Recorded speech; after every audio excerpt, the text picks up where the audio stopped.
বামুন হইয়া চাঁদের দিকে হাত বাড়াইতে গেছিলি। নয়নের বাপ, ওই নয়নের বাপ। কে বাবা তুমি? তোমার তো আমি ছিলাম না। আমারে চেনা লাগবে না। আমার পোলার মারছে কে বাবা? আপনার পোলা জমিনে থাইকা চাঁদের দিকে হাত বাড়াইতে গেছিল, তাই চাঁদের মালিক মারছে। কি রে বাপ, তোর কে মারছে বাবা?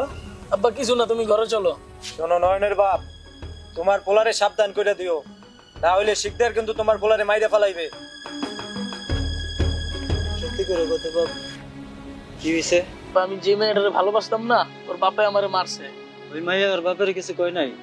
না বাবা, আমি তো ওর মাইয়ারে ভালোবাসতাম, কিন্তু মেয়ে তো আমারে ভালোবাসতো না। কেমনে বাসবো রে বাপ, গরিবের ভালোবাসা। আমরা তো গরিব মানুষ, ওরা কি আমাকে ভালোবাসা বুঝবো? চল বাবা।